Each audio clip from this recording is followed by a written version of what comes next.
খুবেই ভাল লাগিছে আৰু হঠাৎ ইমান ধুনীয়া এটা খবৰ পাই আমি একগোট হ'লোঁ পৰিয়ালৰ বন্ধু বান্ধৱ সকলোকে লৈ। তো আমি ভাবিলোঁ এটা সম্বৰ্ধনা অনুষ্ঠানো আমি কিয়নো নকৰোঁ, যিহেতু আমাৰ এই অঞ্চলখনৰ লৈ বা ডিব্ৰুগড় চহৰক লৈ এটা আজি সঁচাকৈ গৰ্বৰ বিষয় যে আজি ঈশানী আয়ানা হুছেইনে যি আমাৰ লৈ বা পৰিয়ালৰ লৈ যি এটা ইমান সুন্দৰ আমাৰ বাবে পৰীক্ষাত ফলাফল লৈ আহিছে, তাৰ বাবে আমি আমাৰ পল্টন বজাৰ জামাতৰ ফালৰ পৰা অৰ্থাৎ তাজিয়াত আমাৰ এটা গ্ৰুপ খোলা হ'ল স্পৰ্টছ ক্লাব হিচাপে।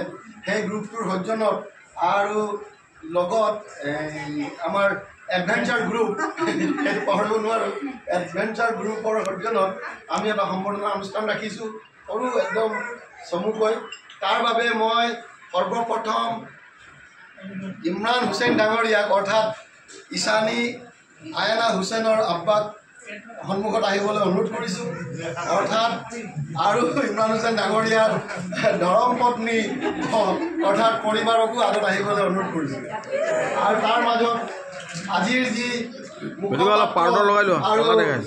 সকলোৰে প্ৰিয় ঈশানী আয়ানা হুছেইনকো আগবাঢ়ি আহিবলৈ অনুৰোধ কৰিছোঁ।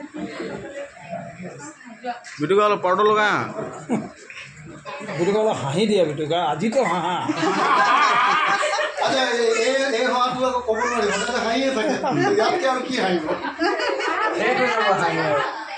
ইয়াৰ মূল বিষয়টো আজি আমাৰ ক'ব গ'লে অনুষ্ঠান বহুত হয়, কিন্তু বিশেষকৈ এই অনুষ্ঠানটিৰ জনাব কাজু ৰহমান আৰু জনাব হামিদুৰ ৰহমানক ধন্যবাদ কৰিব লাগিব যে তেওঁলোকে এই বস্তুটোৰ ওপৰত আলোচনা কৰি আৰু মোক দায়িত্ব দিলে যে কি কৰিলে ভাল হয়, এই অনুষ্ঠানটিৰ এটা আগভাগ লোৱাৰ সুযোগ দিলে।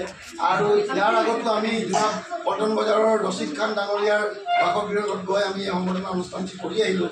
আমাৰ লগত আলহাজ হুছেইন নৱাজ ডাঙৰীয়া আৰু কাজু ৰহমান, হামিদুৰ ৰহমান আৰু মই নিজে আছিলোঁ বিশেষকৈ।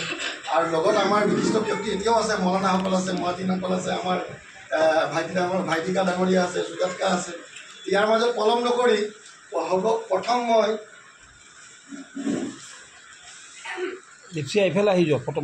ঈশানী আয়ানা হুছেইনক ফুলাম গামোচা লৈ মই সম্বৰ্ধনা জনাবলৈ আমাৰ মাজত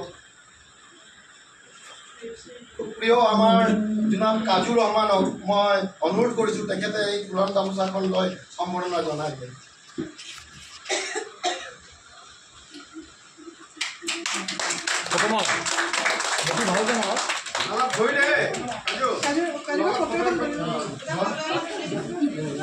ধন্যবাদ ধন্যবাদ কাজু ৰহমান ডাঙৰীয়া।